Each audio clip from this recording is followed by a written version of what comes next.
we'll move on to now.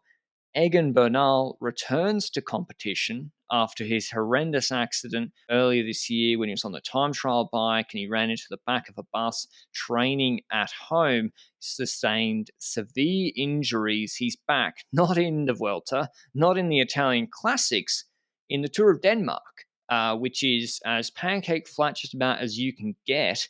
And we saw him on stage one, a 222k stage. Welcome back, riding on the front as a domestique for his Ineos teammates. They've got some engines here, Kwiatkowski, Sheffield's, and Zwift and Thomas.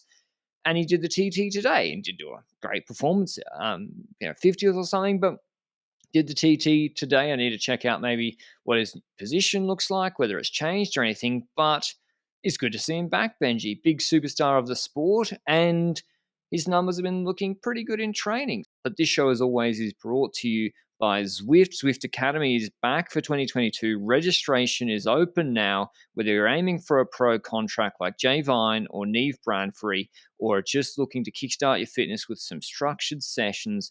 Zwift Academy will help you get fitter and have more fun on the bike. There are 6 workouts to complete, either solo or in-group workouts with baseline rides to compare your progress before and after Zwift Academy. Did you think I didn't think he'd do the Vuelta. Vuelta was just, it's too much, 21 days, and there wasn't enough time. When he didn't do Burgos, I was like, he can't do Vuelta.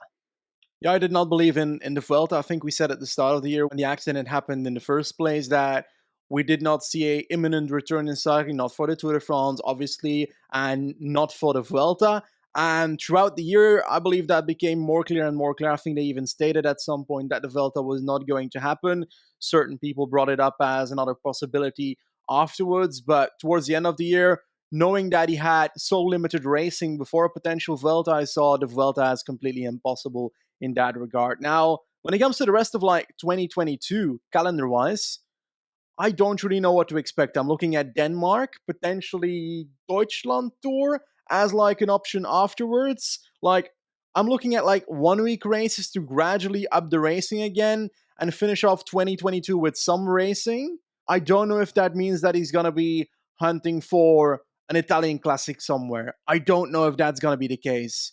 But there's also not that many races left in 2022. Let's be honest about it. So if I have to be honest about the schedule for Bernal, I'm looking at 2023. I think he should slowly but surely build up towards 2023 because the accident was pretty severe, so it would be crazy to hop up and try and force something imminently just after coming back from racing. Very similar to how Remco immediately tried to get something at the Giro, for example, after a severe accident, and then had to require starting from zero in the off-season afterwards. So I hope they gradually build up towards 2023 and that we see him returning to a Grand Tour, whether that's the Giro or the Vuelta.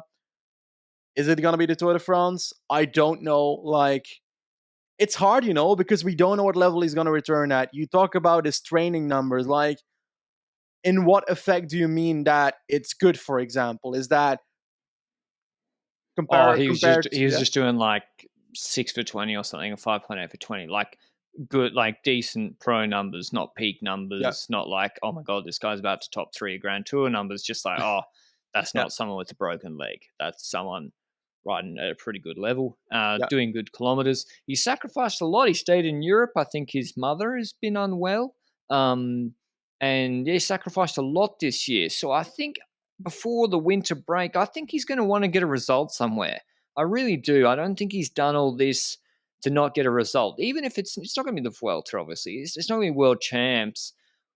He probably will do Lombardy, but I think he will want races won before, and I think it'll be the Italian circuit he'll focus on. There's Toscana, Sabatini, Memorial Pantani, Matteotti, bit of a break, and then Giro dell'Emilia, Tre Valle Verasine, Gran Piemonte, and then Il Lombardy. And now he's done really well. Even when he was in Androni, he always did well there. He's familiar with that circuit, so I think he's going to do that, and I think he's going to really try and win a race. Now I don't know if Piemonte is hilly again this year, and Torino keeps swapping. But yeah, I hope to see him there, and I think he will be competitive in the back end of September and the start of October, especially in those sort of 1.1 1.Pro races Lombardia, maybe not, depending on who goes. But yeah, good to see. And I agree with what Benji said. Maybe it's good that he didn't do the Vuelta and rush back and did that. And they got a full team there anyway. But that's all from us today. Bit of a news roundup prompted by the Quintana news, which you wanted to unpack. We hope you enjoyed it. And we'll see you with the Vuelta Stage 1 on Friday. Ciao.